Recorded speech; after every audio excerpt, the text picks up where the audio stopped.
Hi and welcome to the Firefly Adda, your virtual conversation starter, a platform where we showcase different thought leaders and bring out insights and learnings.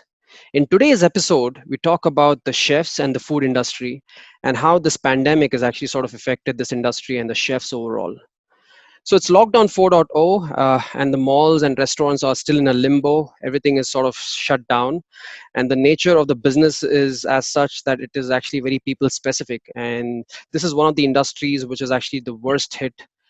So for long, we've actually done celebrated, our anniversaries, our birthdays at these restaurants, and now if you actually see, it's all gone into isolation, and nobody's sort of looking at stepping in to these restaurants, and that has actually affected this business tremendously. So the idea of today's conversation is more or less to sort of understand what is actually happening in the F&B industry, and we would want to go ahead and talk to one of our guests today who actually belongs to this industry. So please welcome Tarang Bhargav, executive sous chef, Taj Exotica and Spa, Maldives. Tarang, hi and welcome to the Firefly Adda. Hi. So great to have you here, Tarang, all the way from Maldives. Thank you so much for being gracious in accepting our request to be a part of the show. So very tough and challenging times, especially for the F&B industry and the hotel that you're working for. I'm pretty sure you're also facing the same pinch that most of the people in the F&B industry are. So the idea of today's conversation would be more or less to understand your personal journey into being a chef, and maybe derive a few good insights from you in the existing challenges that the food industry and the chefs like you are actually facing right now. So let's just go ahead and get a little understanding of who you are, and to understand a little bit more about you. So if you can actually quickly talk through about a bit about you, and how did you end up being a chef, and what are your thoughts around your profession, and what was your inspiration like, and how has the journey been so far? Could you maybe shed some light on that? Uh, well, uh, my mom always said food is always a journey which you need to explore. And my journey in this food industry started back in my childhood, sitting at the kitchen platform looking my mom cooking scrumptious meals. Uh, it was my mother actually who inspired me to pursue my passion into a profession. And ever since then, it's been going on. And my family was quite supportive. Actually, I decided to become a chef when I was at 12, and so they were quite encouraging in that aspect. And then I could pursue my education in hotel management, and it just went on. And tough job though. You got to have good people around you to support you in these causes. My wife was also very supportive. She was also from hospitality background, so she was quite supportive. Kept on motivating me to strive to reach the next level. So that's how my journey's been, and it's been 13 years now in this industry, and it's going strong and good. Fantastic. So, Tarang, from a specialty perspective, so what are your specialities like, and how do you like experimenting in the way you actually sort of prepare your delicacies? So, anything that you would want to maybe share around that? Well, Asian cuisine, particularly Japanese, is my forte. I've been trained in teppanyaki, so I love enjoying. I enjoy teppanyaki cooking as well. It displays your culinary skills as well, your entertaining skills as well at the same time. So I've done teppanyaki for a couple of almost 4 5 years. That I did teppanyaki before I moved into mainstream kitchen, and experimenting with ingredients is always my prime motive. That's always there as a chef, where it helps you to increase the horizon to excel and with different ingredients, different flavors comes out your different recipes. So experimenting as a chef is always the best thing that you could do. Fantastic. Now, anything which is creative will actually get the road rolling. And what are the creative thoughts which actually goes on in a chef's mind? So, do you actually think out of the box always in your preparation, or do you believe in going the conventional route? Well, food industry is something very volatile, and you got to keep updated with new trends. And thinking out of the box is something which is like you need to inculcate as a habit. And things like we keep doing different things, trying different dishes, rather than going with the mainstream dishes. Like because nowadays what happens is the client and the guest are much educated. They keep abreast with a lot of new trends, and the comparison is always there. So you need to be up with the beat with all the new trends.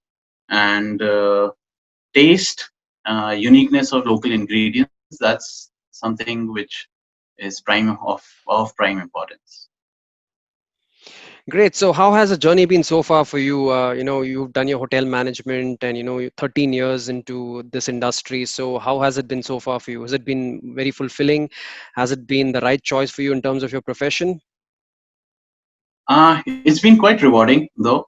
uh, Beginning of my career was quite challenging, well, because what happens is when you are in a hotel management, you know, have a different perspective of hotel industry. It looks quite glamorous, it is glamorous, but then the hardship and the rigorous dedication that's required in it comes only when you get on the job. And once you survive that period, I mean, that's the best thing. uh, with especially as a chef, it requires a lot of passion that involves. So if you have the passion in you, you can go far. Absolutely. I think passion is the right word you actually use there, and kudos to you for coming this far.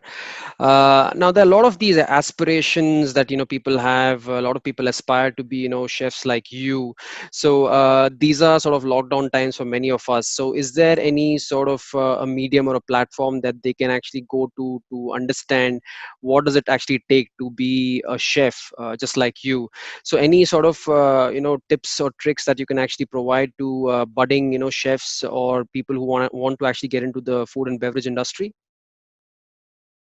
Actually, this is the best time to explore your expertise, where there are a lot of online courses that are there these days, with a lot of workshops that happen. One of such courses is what I went through actually.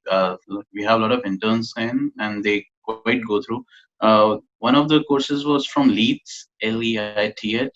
It's basically it helps you with the essential cooking skills.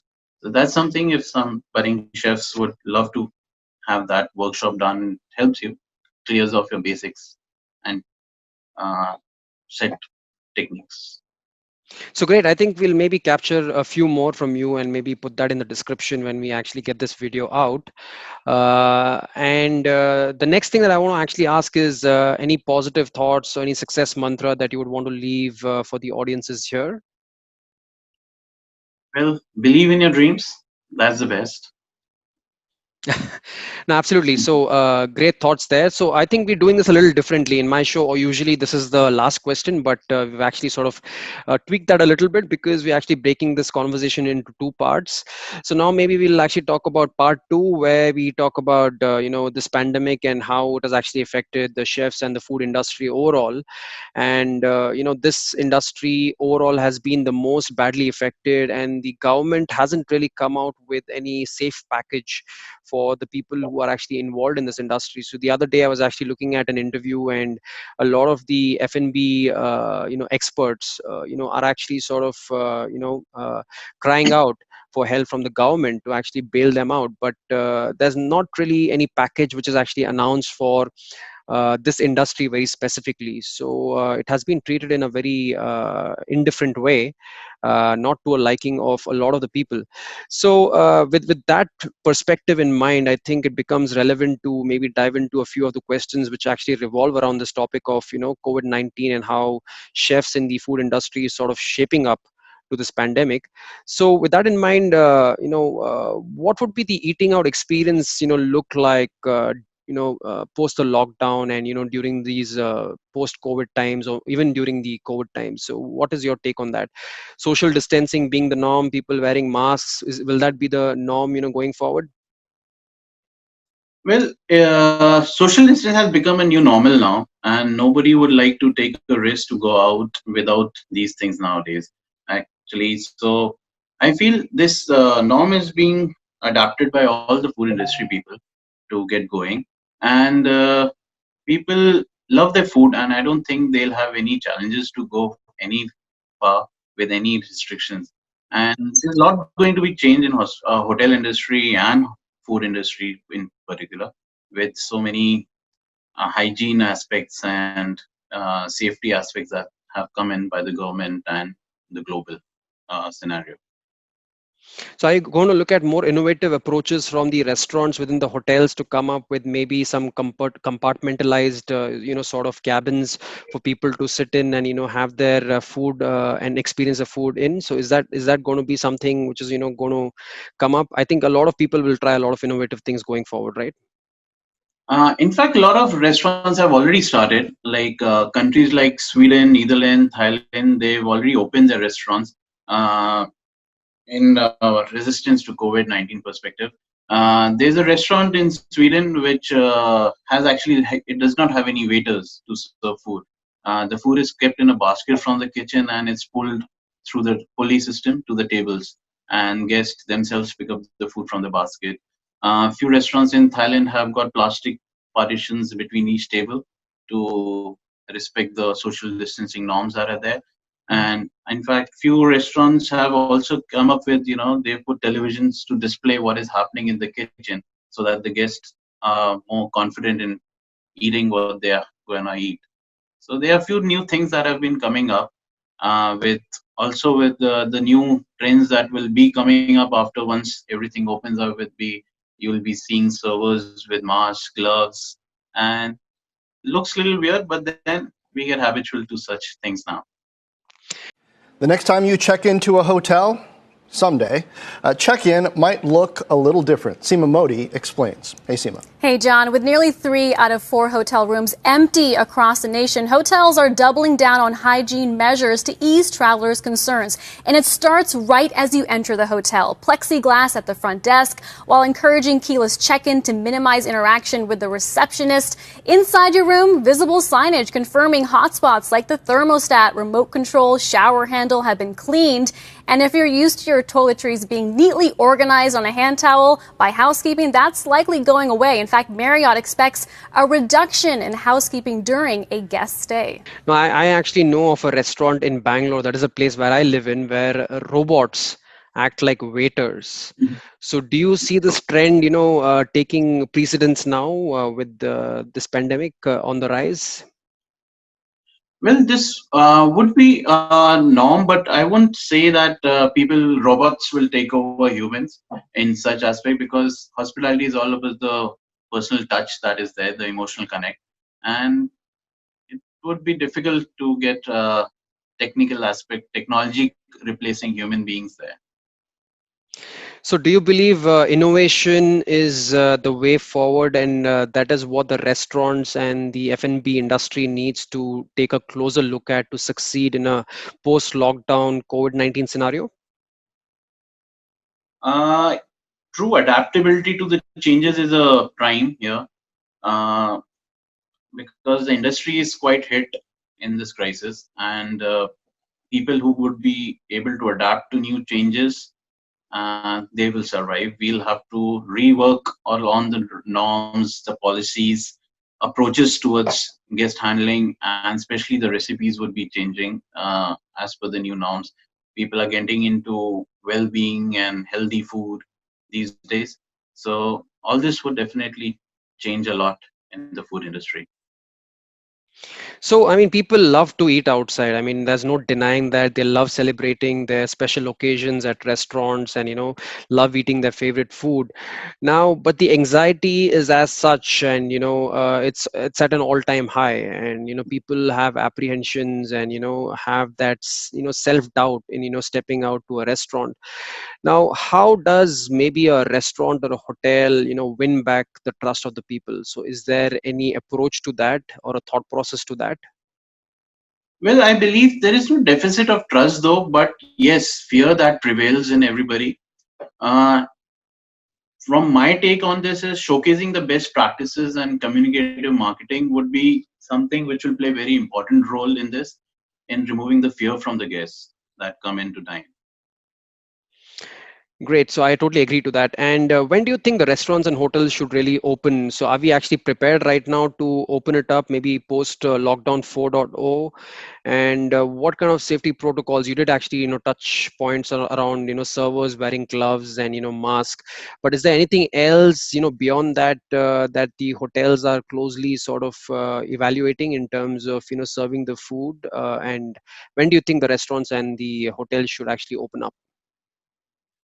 Well, I believe the hotels and restaurant would be sooner or later opening very soon, Mm-hmm. because it's high time. Food industry has always been a major contributor to the GDP, and it's very vital to get this industry back into action because it's been hit very badly. And the more we wait, the more scenario worsens for the industry, and it has to come back very soon. There are various trends and service skills that are being monitored very closely, and many aspects of service have been changed. There are a lot of control points that have been monitored, and aspects of the touch points have reduced. People are trying to come up with contactless service, which again is useful, but at times it removes the emotional connect aspect of the guest and the server. So there are a lot of things going on these days. It's a lot of hit and try methods that's going on. Uh, Role plays and things are happening in hotels to come up with the right practice, which would uh, help the guest in confirming with the safety and though not compromising with the service quality and standards. No, absolutely. You did actually say that the F&B industry is the worst hit, and I think the government really needs to look at this a little closely. Otherwise, the running capital of these hotels and the restaurants, are already, sort of going haywire with no, capital, to sort of sustain and run the whole practice. So, shouldn't the government actually look at this a little closely and come up with some sort of a wage package for people who are actually, reeling under pressure, especially in the food industry? Don't you think so? Well, yes, food has always brought people together, and but in this world where we are still to come out of this lockdown period, it's going to be really challenging, not just for the industry but for the people involved in the industry.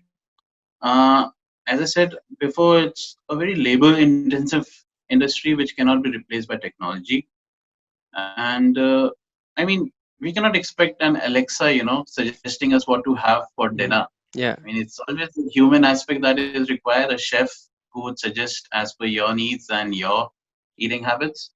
So I guess government has to come up with some policies to bail us out here. No, absolutely. I totally agree because a lot of my other friends also, hail from the F&B industry, and I actually, feel their pain. And the government should, closely look at their grievances. I totally agree to that. Now, you did actually talk about contactless sort of, ways of, serving people and making, minimal touch points. And you did say that the emotional touch, wears off. So how does that sort of bring in a perspective to the guests who actually want to actually dine out or eat out? So do they actually also have to embrace this new ways of visiting restaurants, take it as a given that it's going to be a contactless approach and the emotional connect is not going to be there? Well, humans are the most adaptable species in Hmm. this ecological system, Yeah. and getting habitual to new norms might be difficult, but it's not impossible. People will get used to such norms, and as I said, food brings people together. So where food is, people get try to skip few things, and if it has to adapt to new norms and eating with gloves on, I guess people would be happy to do it. Now, it's not a very appetizing thought of, looking at people or servers with gloves and masks. It's not really very appetizing, So, do you think that's the new normal and, people have to just embrace and adapt and there's no other, way forward? Because I totally still believe that, the emotional touch is very, very important, especially in an industry like this. And if that actually sort of wears out, it becomes the experience factor is really not there at the end of the day. You just go there maybe just to fill your tummy and you just get out. So the experiential factor just goes out of the box. It's not there. So what do you think about that? Exactly, that's where our expertise come in as Hmm. food and beverage people. We've been working hard and coming up with service techniques and sequences in which, yes, we'll be practicing all social distancing norms and wearing PPEs and serving food. But then again, we've tried to keep the element where the emotional connect is there. And, people, sooner or later, it will be again as it will go. It's just matter of time when we just have to bear for a few months, and then I'm sure things will get back to normal, and people will be again without gloves and masks. Really looking forward to that time, when that comes up. So fingers crossed. So I was reading some article, and I actually came through a very interesting piece, and Dubai has sort of already announced that the restaurants at any given point will actually have a 30% capacity, to run their show. So do you think this is a very ideal approach, and will that actually help you, even break even, or get you the profits? Because I don't think that's the case. Well, I guess this is what's the it's expected out of the industry now, with people fearing to go out and dining in a crowded place. So I guess this would be because we've been given instructions and directives that tables between two tables would have about 2 to 3 meters of distance that would be there. So again, the cover capacity of the restaurant reduces definitely. Looking at the positive aspect of this, it is like it will boost confidence amongst the guests, since they know this the restaurants will not be crowded and the hotel or restaurant are taking optimum measures to uh, make sure the safety is not compromised. Uh, Actually, what happens is people don't mind waiting in queues if the food is good. So, waiting for restaurants, I don't think it would be a matter, and it's actually a good thing. So great. So brings me to a very interesting question about menu engineering, right? The supply chain inventory is obviously going to, get hit, and everybody is expected to, feed the guests, good, nutritious, and healthy food. Looking at the present scenario, because immunity is the biggest factor. So how are your menus going to be engineered, going forward? Can you maybe shed some light on that? I think that's a very, very relevant and important question, especially to you. Yep. Well, minimalistic cooking will become a trend now, I feel, because budgets will be tight and revenues will be quite low initially. So, working with recipes that are cost effective and bring out the flavors from local ingredients would be the prime important here. So you're looking at more natural, organic type of food, coming to the table now. Definitely. Like earlier, also the farm to plate concept was there, Hmm. but it's just a concept. Now people are bringing into practice. There are a lot of restaurants which have their own herb gardens growing in their backyards, and people actually love. I have seen places and hotels which have herb garden, and they actually make the guests go to the herb garden, pick their herbs for their dishes. So I guess this concept would be more flourishing now, and people will look at local producers, which reduce carbon footprints, and these aspect of environmental thought process also comes in. And of course, you're going to wear your innovative hat on top of that as well, and come out with maybe a cuisine that nobody would have really heard about. So I think that is also something which would be in your mind, right? True. Also now, like with people staying back home for so long, without having to have the junk food every day, not going out for parties every day, people are getting used to the ghar ka khana concept as well, and people have got habitual to the healthy eating things that are made at home. So I guess that might be an aspect to look into where people would now prefer avoiding oily and rich food, which are heavy to the palate, and people will prefer home style cooking. That might be a new trend now. Absolutely. I think I'm always, one for, home cooked food. And I think if that can actually be a new transformational sort of focus from a food and beverage industry, I think a lot of people would actually prefer that. So do you then think maybe non-vegetarian food would be on the decline and people would prefer more nutritious green food? Is that what you see as a trend? The trend is still on with people going vegan, and we have no meat food. I'm not a great fan of no meat food, uh, because I feel it's not. if you have to be vegetarian, let's be vegetarian, and then going with aspects of commercial cooking. But I don't see that non-veg food would reduce. People love their food and they like to experiment with different cuisines and different tastes and different textures. So they'll be, even non-veg food is healthy if you eat the right things. And if it's cooked the right way, which you are a master at, so yes. Absolutely. Great. So, just maybe a last question around maybe the tourism industry. So now you actually hail from the Taj Group of hotels, which is the Taj Exotica and Spa in Maldives. So, tourism industry is again very badly hit. So, what are your thoughts around that? So any parting thoughts around that? The industry definitely is hit badly. We've got hotels being shut down, restaurants being shut down with no hopes of opening up again. Luckily, uh, I'm with a brand which tries to excel and grow further. So it's been there, but definitely it's been tough times for Taj as well. Uh, Things will improve slowly, uh, but yes, it'll take a lot of time. It might, God willing, it might be early, but what I feel, it won't be lesser than 6 to 8 months. That will take time to come back to a normal situation. Hopefully, it should come back soon. Absolutely, fingers crossed. And like you said, it will take its time. And I hope that maybe October, November is a time frame when things, fall back to normal. And that's the peak season time for most of you people as well. So I hope things align pretty well in those terms. So thank you so much, Tarang, for taking some time off and talking to us at Firefly Adda. It was a pleasure having you.